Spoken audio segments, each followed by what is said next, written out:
up this crazy regime, and they could determine the fate of North Korea better than anybody on the planet. We're up our game regarding China. I want to ask you about Syria before we we'll get some more perspective on North Korea. You met with opposition forces in Syria. You have been talking about more actively helping them, getting the U.S. more involved. Do you have a different view about that now? A bit. The Syrian Opposition Council replaced the Syrian National Council. They want more assistance. I think we should give them more assistance, but there's two things that drive my thinking on Syria.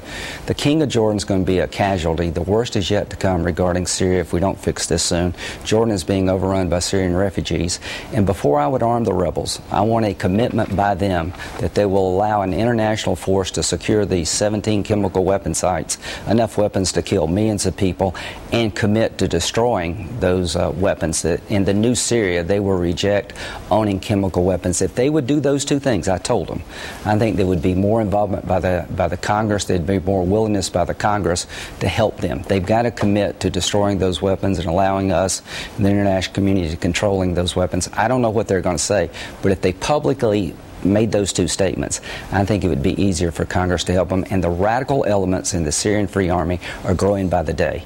The worst is yet to come. We could lose the King of Jordan. This could be a nightmare in the making with these chemical weapons falling into radical Islamists. The number of radical jihadists on the ground in Syria today is growing every day this war goes on. Let me get some more perspective on North Korea, our lead story this morning. And as I mentioned, Michelle Florina, Bill Richardson, Andrea Mitchell here. Governor, you've got a lot of experience with North Korea. What is going on here? I think Kim Jong-un is playing to three audiences, and this is why he's doing these provocative acts. And by the way, Andrew was with me on one of the 8 trips I did. First, he's playing to the North Korean generals. They run the show, the military. He's playing to the Korean Workers' Party, the leadership there. Secondly, he's playing to his own people. He got burned by that missile test that failed, and he feels he has to buttress his domestic standing. And I think the third thing that he's doing is he's testing the new South Korean president. Every 5 years or so, when a new South Korean president comes in, North Korea does a provocative act. So the issue is, what do we do about it? I think what we've done in terms of the military posture, the stealth activity makes sense. But I think eventually there's going to have to be some diplomacy. And the 6-party talks, I don't think, are working. I think China has to be the key. We have to really get them to lean on North Korea. But I think a new diplomatic track is needed, some out-of-the-box diplomacy involving the UN, the World Bank, some special envoys outside of government, because I think we need to get to this new young leader who I don't think is calling the show, but nonetheless, because it's a deity, because he is nominally in charge, is probably the key player there. Michelle Florina, from a defense point of view, here was Secretary of Defense Hagel this week underlining how serious this situation was when he talked about the threat.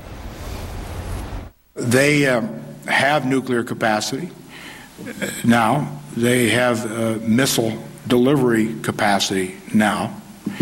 And so as they have ratcheted up their bellicose, dangerous rhetoric and some of the actions they've taken over the last few weeks present a real and clear danger. Two things going on there. One, kind of ratcheting up the escalation in words, which the administration wanted to tamp down. But Kim Jong-un is saying, look, I'm not talking about losing my nuclear weapons. I won't even get into those discussions. So from a diplomatic point of view, what do you do?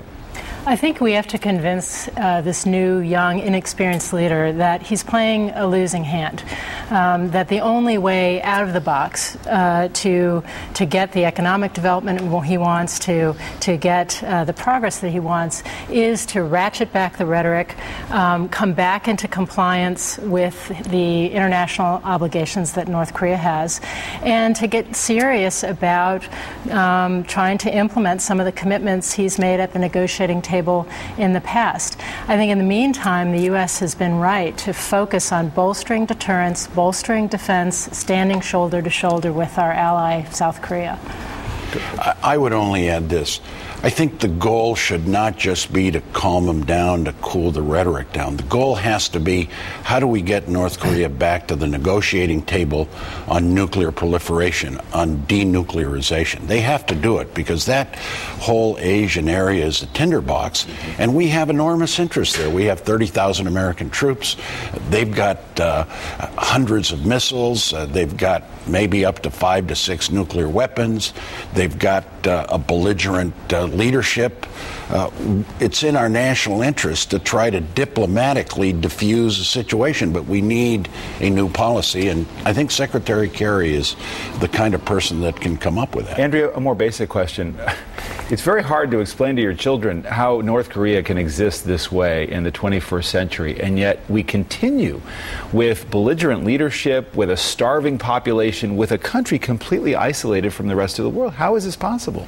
And the question for your children and all children, for all of us who are really children in watching this, because it is so inexplicable, it is a cartoon leadership, is it has to be done through China. I think the new Chinese president, she is the only leverage that we have. There have been some promising signs, some conversations, according to Tom Donilon, Secretary Kerry. I'll be with him on this trip next weekend. We'll be on Sunday morning in China. And the whole hope is that he is finally, and this new leadership, but this is a very critical time, is China prepared to exert maximum pressure?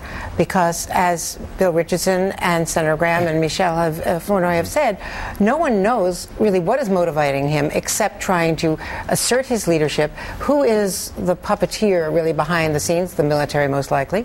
And is he going to do something irrational, or will there be a miscalculation? I've been at the DMZ many times. I've been to Pyongyang a couple of times, once with Bill Richardson, and the proximity, 800,000 forward deployed North Korean troops, and the South Korean and our Americans. Now, Senator Graham is absolutely correct. We will obliterate North Korea. But in that first 24 hours, I think the military game plan is that we would lose enormously. You've got 35 million people living within miles. How dangerous? You once said that North Korea was as dangerous as Iraq.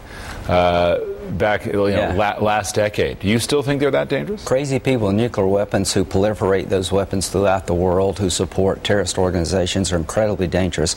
That's why we need to stop Syria from getting chemical weapons. Need to be controlled in Syria. The Ayatollahs in Iran are just as crazy as this guy in North Korea. But the one thing I'm trying to stress is the politics in South Korea has changed.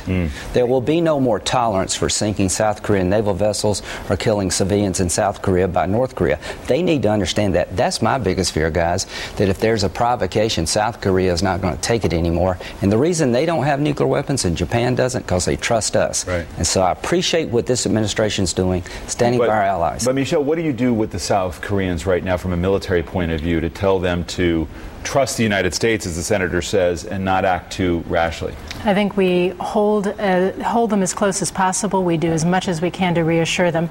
The fact that we've gone ahead with these annual exercises, that we sent B-2 bombers, which is a sign of our extended deterrence, our strategic deterrence to South Korea, all of that is incredibly important. We've also done extensive planning with them on how to deal with various scenarios of provocation and how we would respond together as an alliance so that they don't feel that they have to lash out unilaterally by themselves. A quick question about diplomacy.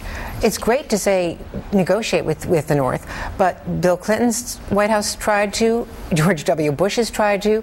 They got the deal on blowing up their Yongbyon reactor, and now he says he's restarting that reactor. So he seems to take the grain, take the fuel, take the money, and then go right ahead and break agreements, or at least this regime does. So diplomacy is really a big challenge with this regime. It's a challenge, but we have to do it. What's the alternative?